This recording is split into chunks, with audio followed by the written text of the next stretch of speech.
Good afternoon. I should say good evening to everybody, and welcome back for the trifecta. So this is my third stream of the day. I've got to get all of these done prior to the end of the month because I'm working for the next. Unfortunately, this is not my full time job, so I have to knock all these out beforehand. But anyways, all that being said, welcome back. And welcome back to Real Talks. And hello once again, Dadpool. Hello once again. Um, so backstory. So I did two other streams today, and first one was quiz show, and the second one was National Border Killers. So we've talked about two movies that came out in 1994. We've talked about the tumultuous year that it was for all the world events. We've talked about the media. We've talked about the deception that was, quiz show. So now we're going to go in a different way. So we're going to go in a different way, and anybody who watched Dadpool knows, but anybody who watched the last stream, and this has been, I've kind of teased this film moving forward for the past couple of weeks. So Harrison Ford.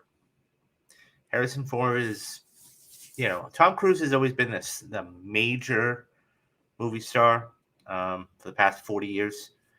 But I would suggest there's one other guy in there, and that's Harrison Ford. Harrison Ford has been carrying, at one point or another, he carried three major franchises. Okay. Star Wars, Indiana Jones, and he became an action star later on in his career. And I would say for 20 years. I'm just going to give you a list of films that he has done over the past, I would say 25 years or 30 years. It's more sense. So this all started with Star Wars, right? New Hope. So after Star Wars, okay, he went off and he did a couple of other films. Now, another film that came out in 1979 as an absolutely brilliant film, I still haven't gotten around to see it, is Apocalypse Now. Of course, that, I love the smell of napalm in the morning. One of the great war films, Francis Ford Coppola. This is, of course, he's the same guy who did The Godfather. So, but so he had Harrison Ford in there. Now, that was 1979. Now, 1980, okay, he does Empire Strikes Back. In 1981, he does this is just a run of some of his films from, so he wanted to do a little bit different, so he went off and did, The Frisco Kid, Hanover Street. But from 1980, I wanted to just listen to the films that he has done since. Okay, this is going to 1980. 1980 is Empire Strikes Back. 1981 is Raiders of the Lost Ark. 1982 is E.T. 1982 is Blade Runner. 1983 is Return of the Jedi. Okay. 1984 is Indiana Jones and the Temple of Doom. Then he does Witness in 85. The Mosquito Coast in 86. Frantic in 88. Working Girl in 88. Indiana Jones and the Last Crusade in 89. Presumed Innocent. Regarding Henry. Patriot Games in 92. The Fugitive in 93. Okay? And that's all leading to this film here that we're going to be talking about tonight. And that's Clear and Present Danger. Clear and Present Danger. This is a man that held three franchises at one time. Think about that. There isn't but one or two other people I can think of. I mean, maybe Tom Cruise with Mission Impossible and Top Gun, but that took 35 years to get made. Okay. But he, like I said, he was doing all of these films at a span of 20 years.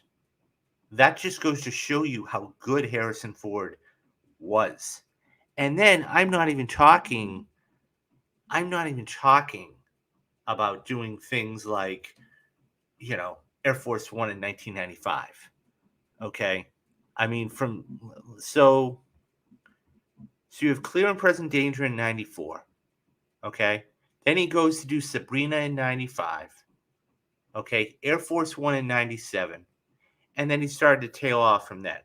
Okay. He's doing more romantic comedies, 6 Days and 7 Nights with Anne Heche, Random Hearts.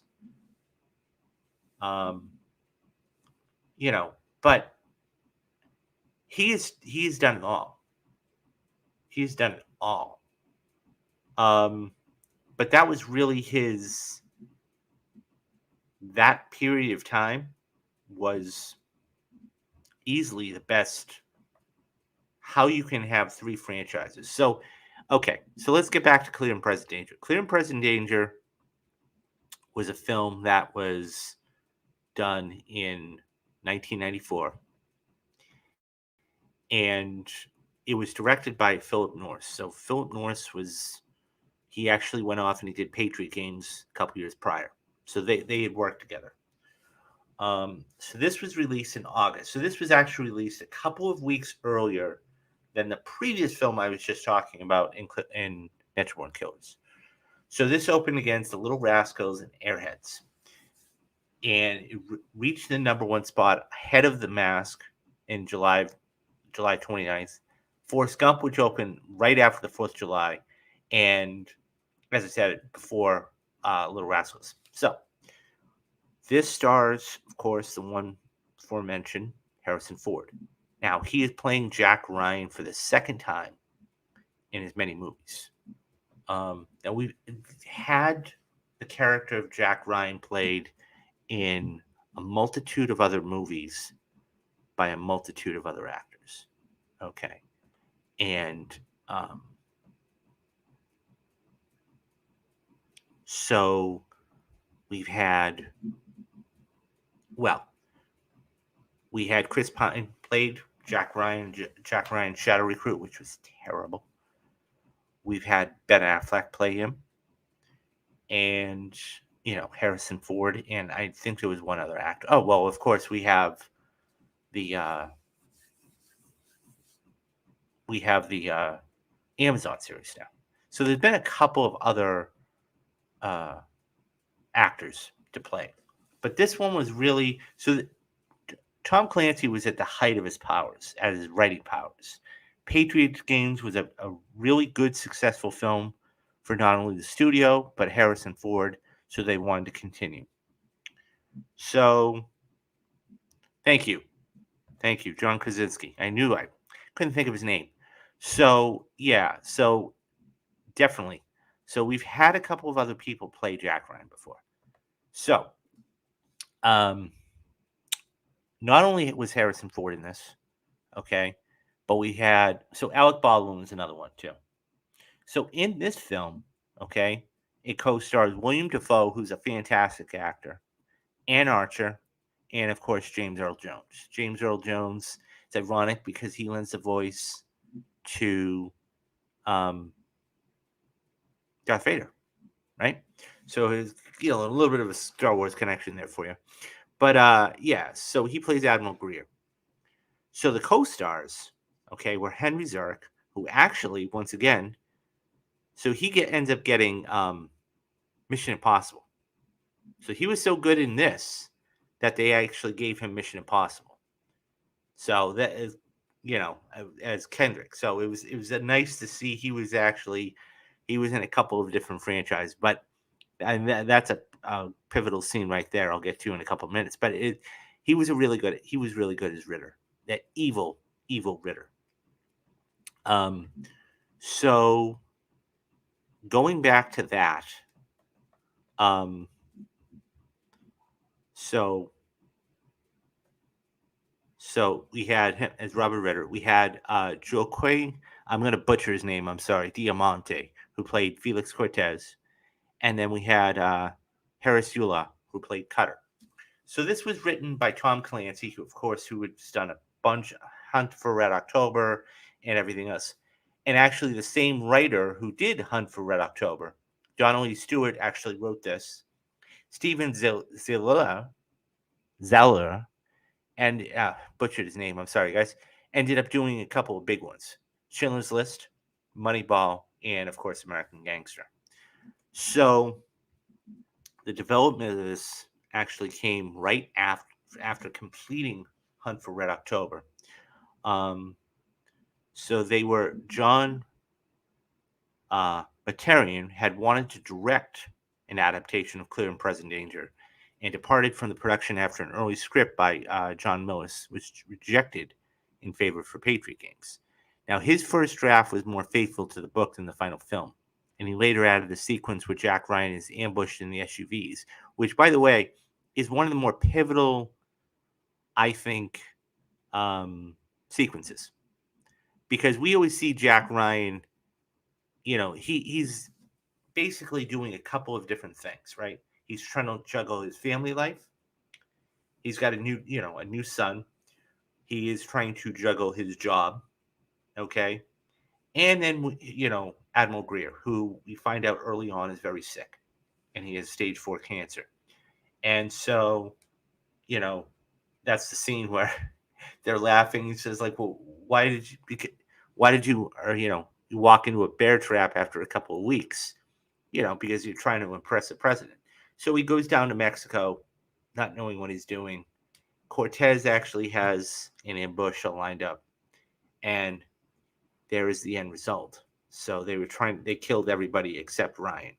So one of those things where that was it needed, for what it was, it needed the action at that point. So the original ending had Cortez going to Washington to kill the national security advisor, only to be killed in a mugging by drug addicts, which, if we had gotten that, would have been very, very anticlimactic, I think. So after Clancy's dissatisfaction with Patriot Games, he was reluctant to allow any further adaptation of his material, but acquiesced after negotiation with Paramount and a large financial deal, which money will always change things. In March of '92, Donald E. Stewart was hired to rewrite Millis's script to provide greater screen time to Jack Ryan. And Harrison Ford was the star of this movie. I mean, he was in nearly every single scene, with the exception of the ones with Cortez and the drug dealer. After Clancy openly criticized the script, it got rewritten, and in a further attempt to gain his approval, Millis was retained during production to provide consultation on the action scenes. So, a lot of this was shot in Mexico. A lot of this was filmed in Mexico. After the studio decided that on filming location in Colombia was way too dangerous. Duh. With Mexico City standing in for Bogota. And so then they had another place stand in for Escobar's headquarters. So Escobar or Esposito, I should say, he served as the drug lord in this film. So ironically, the decision to produce the film in Mexico encountered further difficulties during the outbreak, okay, of a conflict. The film ran drastically behind schedule and over budget, as most do, and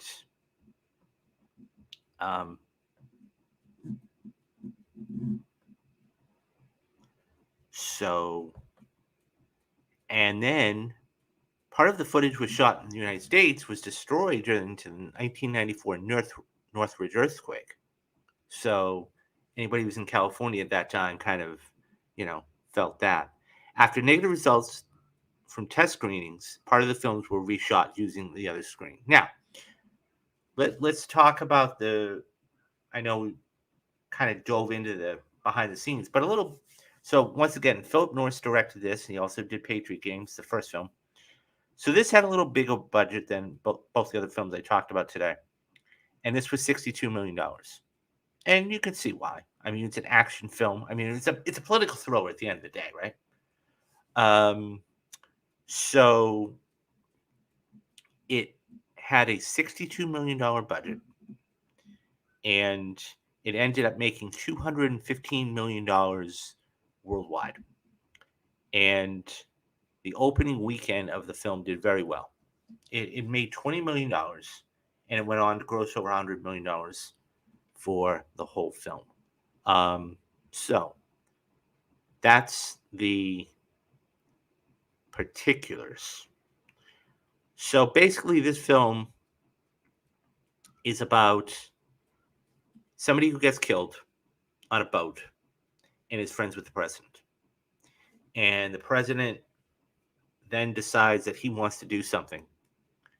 And so he sets up a covert military group to go in and start taking care of all of the drug shipments. Now, there's only a few people that know about this. Okay. Cutter, Ritter, and the president, but it's unspoken. Defoe, okay, plays one of the army guys that was down in Clark. Okay, he plays Clark that is basically down in Bogota, and he's the one leading this brigade to blow up all these drug shipments. Now, the backstory is that we have a drug dealer that is losing money here, and he's trying to figure out who is here and why are they doing this. On the flip side of the coin, we have Cortez, okay, who is the intelligence guy for this Esposito, and he is actually trying to gain control of the cartel. And so it's one of those things where, we have that, and then we have Jack, who's trying to acclimate himself to this, and Ritter and Cutter don't want to tell him anything about this. And so it's one of those things where you got a lot of moving parts. So once he is acclimated in his post, then he has to go to the White House. And once he goes to the White House, he talks with the president. And as you can see here, we have a bunch of different. So down here with the glasses, we have Cutter. On the other side, we have Ritter. Okay, those are the two. I won't say henchmen, but cohorts of the president that are getting this done. Okay. Then we have on the other side, we have in the middle is the FBI director. Okay. And then we have Ryan there sitting. And so the person you see to the back of the person, that's the president. And so basically, Ryan's telling him the theory behind Harden, and that was the guy's name, why all this money was there. And they really hadn't figured it out yet. So this is when he says, look, go down to Mexico and sort it out. So this is when he goes down to Mexico. He gets attacked, okay, comes back. And, of course, his wife is, extremely worried. And then he has to deal with Greer, who is sick. But he also has to deal with, not getting blackballed either. Okay, he's left completely in the dark. And it's not until he finds out much later that basically he was kept in the dark. So one of the scenes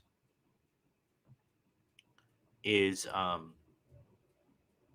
so when he goes to try, so he finds out about this, and then he wants somebody to go in and actually hack into his computer. And there's that great scene where he's on the computer and he's deleting files, and Jack's trying to stall him, and then you have this, and then that's when he marches into his office, and he's like, I didn't sign up for this bullshit. And he says, this is somebody's political agenda. I didn't sign up for this. So he holds him up against the safe. And so he's like, because he basically went in front of Congress, okay, and he went in front of Congress and he got the funds and basically said no troops. And he's like, that's what you have to learn. I have no recollection of that. And what ended up happening was one of the great scenes is when Ritter pulls out the get out of jail free card, if you will. He's like, you don't have one of these, do you? So that's when he exposes everybody. So once he's exposed, okay, once he's out there hanging in the wind, if you will, then he has to figure out what to do. So he goes down to Mexico himself. And so he confronts uh, Clark and basically says, look, I need to, what are you going to go do? Go talk to the guy? So he's like, yeah. So he goes and he talks to the guy. And this is him showing up, his literally knocking. He's like, what are you going to do? Knock on his front door? And that's exactly what he does. He hands him his card, knocks on his front door. And one of the, so somebody lets him in and then they start talking. And he's like, look, I have a couple people that came down here. They were coffee buyers. They disappeared. And he's like, well, you're going to help me collect the debt? So basically he betrays Cortez. And Cortez is the one that, the intelligent guy that he actually had, he was using a woman as a contact in Washington, which we find out later on. But once he sits down and he confronts Cortez, there's a battle. There's some prisoners. And then that's when they go and they both try to free the prisoners. One of the funny scenes is where they go and they rent a helicopter. Now, I've never done this, but would almost, he goes to rent the helicopter and he's like, yeah, Ryan walks in and he's like, yeah, I'd like to rent the Huey. And by the way, William Dafoe's pilot is a complete trunk. So he says, yeah, I'd like to rent the Huey. He's like, how much is it? And he says, $2 million. He's like, well, my pilot would have to take it for a test flight. How much is the deposit? $2 million. So he says, will you take a company check? And the guy kind of laughed, and then he gave him his card, and he's like, sure. So he writes him a check for $2 million. And he gets in the helicopter. He's like, so Clark says, get off my helicopter. He's like, it's not your helicopter. So as they start to fly away, and rescue the prisoners. But it's one of those things. The humor in this, I got to say, was not bad. It wasn't overwhelming, and it was kind of like the right spot. So, the scene right there is like, so Ryan says, well, do you have any time in this? And he's like, yeah, it's 9:00. The guy was so oblivious. So the actual humor was good. A couple of things I wrote down that was fascinating. So I do like the fact that we see the juxtaposition between Ryan's home life with Ann Archer's character and his kids. We have his political, his political life, okay, his professional life. And then we see, him having to deal with Admiral Greer, okay. That was a good juxtaposition. That was good. So 31 minutes in, so right at the end of the first act, that's when he goes in front of the oversight committee to get the funds. It's kind of interesting because, I wrote this down. So when Ryan goes in front of the oversight committee, you can definitely see the naiveness. So, Jack Ryan here is a, quote, Boy Scout, right? That was his thing. He was a Boy Scout. Black and white, right, wrong type of thing. But he's baffled when they're asking, he says, no troops? And I'm like, yeah, no troops. He's being honest about it. He doesn't understand why they're so, what's the word I want to say? Ambiguity. There's no ambiguity there. He's a straight shooter. Ryan's a straight shooter in that respect. So, the internet. This is something that it was so hilarious back in the day. 1994. Today we have, Wi-Fi, and we have, fiber optics. I mean, this was all dial-up.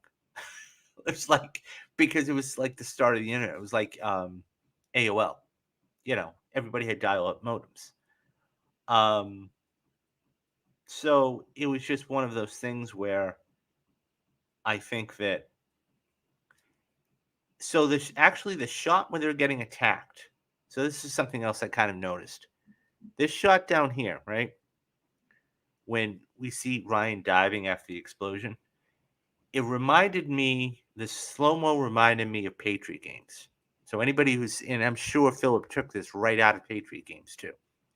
Um, Anybody who's seen Patriot games knows that right in the beginning that these terrorists are going to kill the royal family. And Ryan basically does the same thing. And this was almost like the same exact shot. So this was a great political thriller, mixing it up, like I said, between a murder mystery and a political thriller and romance and everything else. And I think that was something that was needed. The only other movie I can think, and it's definitely not on the same level, but you could almost put Captain America and Winter Soldier up there too. Winter Soldier had that unique balance of the political thriller and the romance and the Jack Ryan was a different superhero, if you will. So the cross cutting, I really liked how the cross cutting was done when they were, so about an hour and 20 minutes in. Okay, we have Jack. Okay, so what ends up happening is the troops are still there. There's a bomb that comes in, blows up the estate, and Ritter says boom. And so, Cutter comes in and he's like, that's a kid they just took out on NBC. He's like, hit him hard. It's like, I didn't realize it was going to be this much collateral damage. So they go in and the report's done, hot off the press. So he's looking at that, and he's the one figuring out that there are troops in there. And meanwhile, Cortez is doing the same thing. I love the cross-cutting, what they did between Jack looking at photos and Cortez, and him trying to figure out, both of them know they're troops at the same time. And that's when Cortez contacts Cutter and says, listen, we need to meet. So that was really good. So once the start of the third act is when the cover-up's revealed.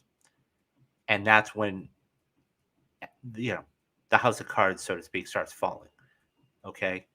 Once again, the scene where Ritter and Ryan, this scene here was just, it was very good. It was very, very good. And the acting Harrison Ford puts on is just, it's top level stuff.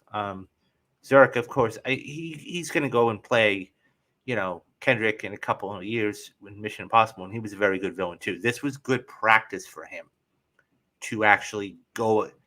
He played against two of the biggest actors in almost 3 years, Harrison Ford and Tom Cruise. So that was good to see. But the score, I thought something else about this was the score. That's not to be overstated. I thought the score was very well done, and the helicopter rescue during the end of the film was as action packed. Now, I think basically the final 10 minutes of this movie is one of those 10 minutes that is like, anybody who knows films knows, So we walked into the president's office, and he basically tells the president, look, I got you. I got you red-handed.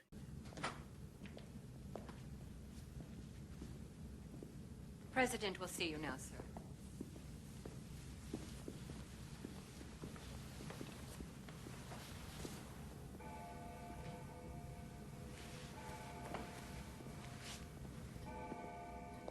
Jack, I'm glad you're here. Sit down. Can I get you anything? No, Come on, sit down. I would prefer to stand, sir. Some things have gone on here that I'm just becoming aware of. I was kept in the dark, as you were, for a very long time. Troubling things. Yeah. And now we have to sort them out. We have to figure out who was responsible for what and what to do about it. And we have to do this very delicately, otherwise people might get the wrong idea. We have to lie. Did I say that? No, you didn't. You're upset. I'm upset. Well, it's understandable. You mind if I give you a bit of advice? Of course, you know this because you're a smart guy. You should never make important decisions while you're upset. You did. And American soldiers and innocent civilians are dead because of it. I never ordered No, any... don't even think about playing that game with me. I will not let you dishonor their memories by pretending you had nothing to do with it. How dare you come in here and lecture me? How dare you, sir? How dare you come into this office and bark at me like some little junkyard dog? I am the President of the United States. And so when I was doing my research for this film, it was interesting because one of the things that was said was that it was essentially an editorial on the Iran-Contra affair. So anybody who's familiar with that knows, Oliver North testified in front of, Congress and everything else. And so this was more of a gotcha kind of moment. And Ebert didn't really like it. Siskel thought it was necessary. They both still gave the movie a thumbs up, and I'll get to the reaction here in just a minute. But the way it ended, I thought it had to end this way, because if you don't end it this way, two things happen. Number one, you're basically saying that anybody who's in a political position can get away with something. And of course, that's definitely not true. And number two, I think you needed, after the firefight and the prisoners getting rescued, you needed a happy ending, right? I would have been more curious. At the end of the film, we see Ryan come in and got to testify in front of the committee, and then it pans out and the music starts and the credits start rolling. I would have been more curious to find out what happened to the president, right? That would have been for me, because we all know what happened with Ryan or Ritter and Cutter. But what happened to the president? Like, how did that work? I think that would have been a little more of a key element to show, but it was definitely, it was good. It was a good ending. It was a necessary ending, I guess. Now, the other question then is, it made a decent amount of money. What do the critics think of it? And you got to remember, guys, this is back in 1994, so take it for what it is. So the film received positive reviews from the critics. Rotten Tomatoes gave it an 81% based on 47 critics. Now, mind you, 47 critics. We don't have a huge sample size here. With an average score of 7 out of 10. The site's consensus states, perfecting the formula established in early installments, Clear and Present Danger reunites its predecessor's creative core to solidly entertaining effect. There were a lot of good elements to it. Yes, you had a new writer, but you did have Clancy that signed off on it. To a certain extent, you had Phil Norris come back. At Metacritic, which assigns a thing out of 100, it was reviewed by 74. It was received a score of 74 based on 14 reviews. Not a lot. Audience gave it basically an A. So it was a good film. It was above average film. Mick LaSalle, writing for the San Francisco Chronicle, commented on, quote, how it's delights in an almost boyish way in the trapping power, rocket launchers and high-tech missiles, flag ceremonies, and political doublespeak. So, you had those moments of sorrow too, right? Um, I think right after the attack, when they come back and you see all the, the caskets being, even when Greer dies, so you're mixing it up just enough. It it was necessary because you didn't want it too high and you didn't want it too low. So, um, so somebody from Real Views remarked, "Clear and Present Danger is all about the plot, no characters." I mean, yeah, it was a diverse type of film. The people running around on screen has much depth as the sheen on sweat on Harrison Ford's forehead. Jack Ryan is the most disappointing of all. He's disgustingly virtuous, a flawless fighter for good and justice, a Superman without the cape. And yeah, I mean, he was a Boy Scout. I mean, that was the thing. He was a Boy Scout. Um, so I spent half the movie wondering why this guy was ever going to show up to be anything vaguely humor.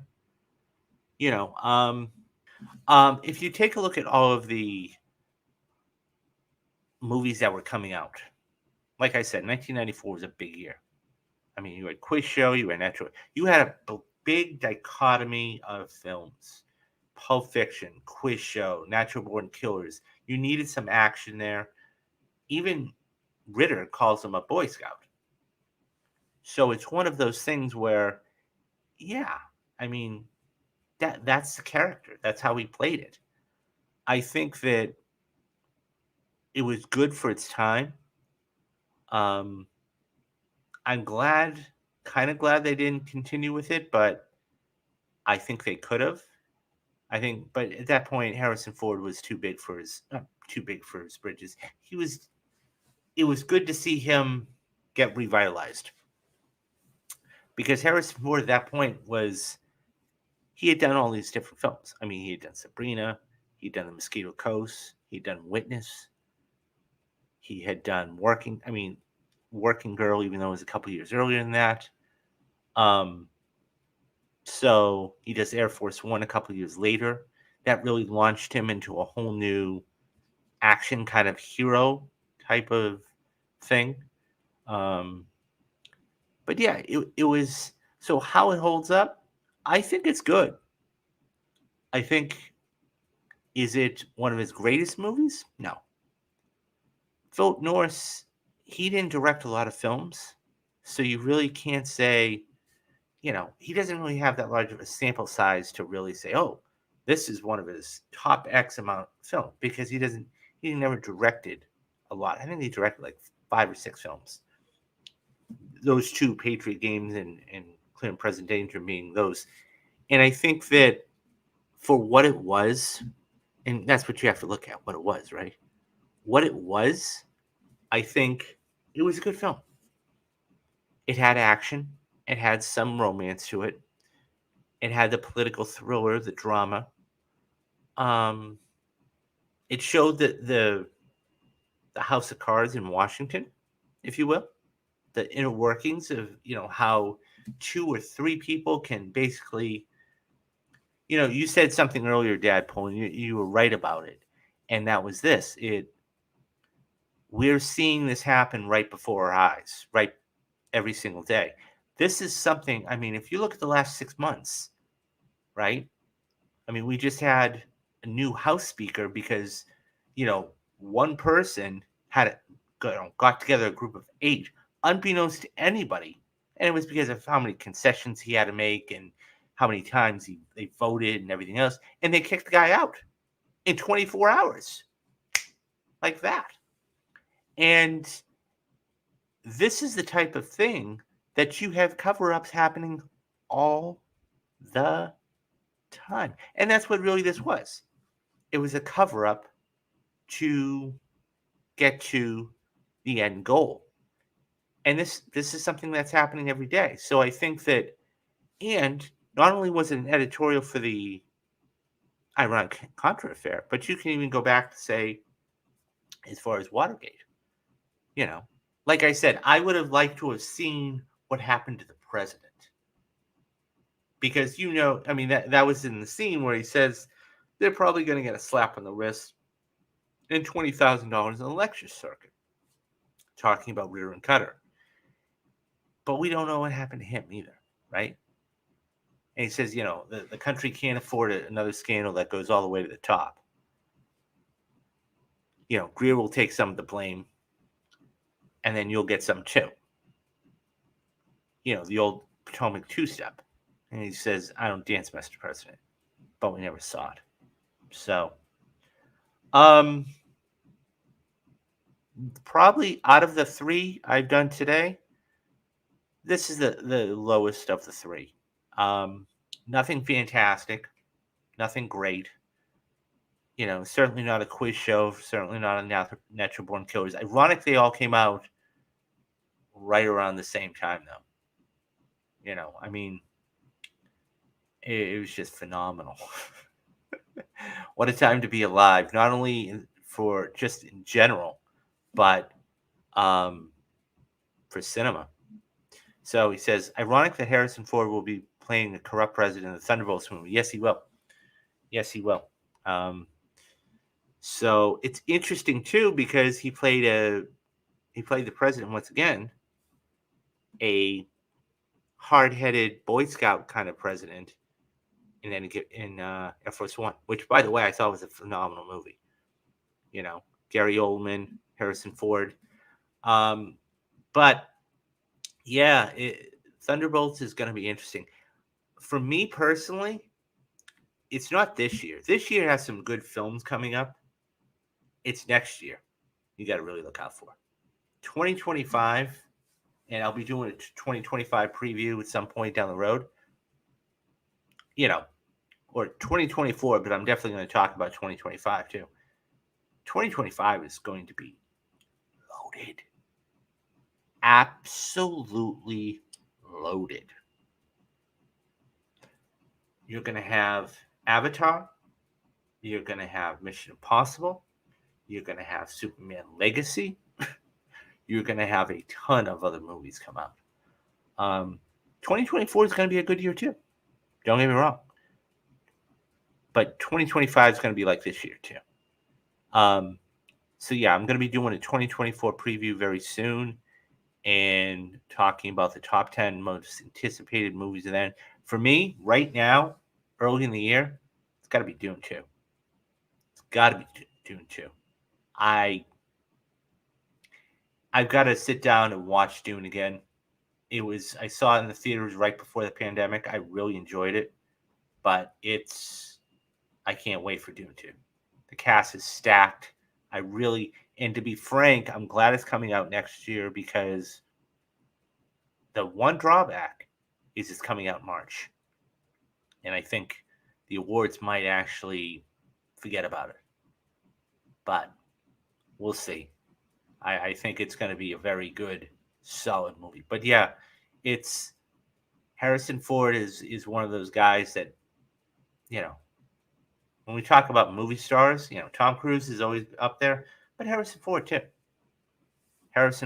I mean, that was one of the first films. I mean, he had done several in the past, like Witness, regarding Henry, Mosquito Coast, things like that, where he was the lead. So it was good to see him actually take an action role in Patriot Games a couple of years earlier, Clear and Present Danger. Then he goes off and he does, Air Force One. So he had his little action phase, if you will. So, but yeah, that's that. This one's a little bit shorter, but yeah, that's Clear and Present Danger. I think that it was good, wasn't great. It held up. It's Harrison Ford's still, like I said, one of only a few guys to be able to hold down 3 different franchises, you know, and you could really call that a franchise, by the way. I mean, there were 2 movies in there. I mean, probably needs, but and then he even came back, to play these 2 roles. Han Solo all those years later in The Force Awakens, and then, you know, Indy 5 comes out. So, but yeah, I think, he's doing more small screen stuff now, but he was talking about movie stars, he was definitely there. So, but so yeah, this was definitely it was a little bit shorter, but necessary. Um okay. So, a couple of things. So, this is Clear and Present Danger. All of the other ones I'm going to try and I'm probably going to pre-record. I'm not sure. We'll see. Um that being said, if I don't, I will try and do live streams on them. That all being said, the other 3 movies that I have lined up are Street Fighter. I can't wait to talk to you guys about Street Fighter. That was so much fun. Any Given Sunday. Speaking of Harrison Ford, Indiana Jones and the Temple of Doom, 1984. That was a dark movie. That was a really dark movie for its time. Fascinating stuff, though. And then, of course, Ghostbusters came out the same year. So, so the first week, what I'm going to do is for live streams. So the Globes are the 7th. I'm going to try and I'm going to do 2 streams on that day. I'm going to try and do 2 streams on that day.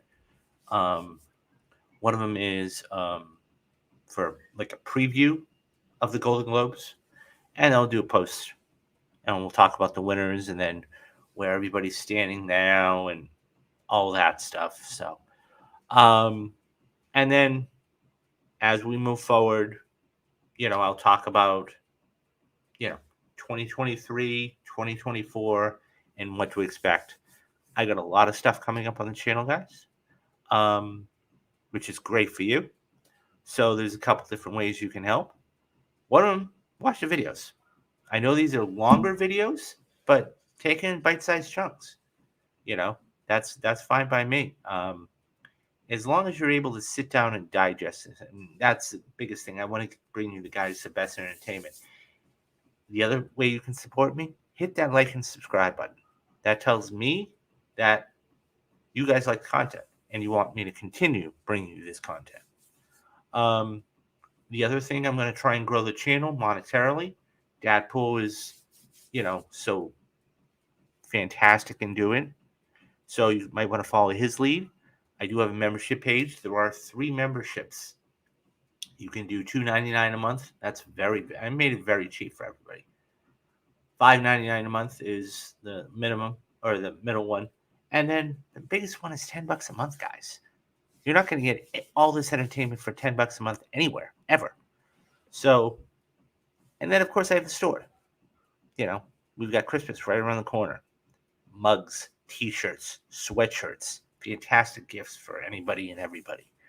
So yeah, and as I'm going to try and bring you as many interviews as I can, and from people in the industry and around the industry, because they have a better. I can talk about film, but they've got a better grasp on the film, on the movie industry itself. So, and yeah, so that's gonna about do it for this. Yeah, so definitely, and I have different colors for this stuff too.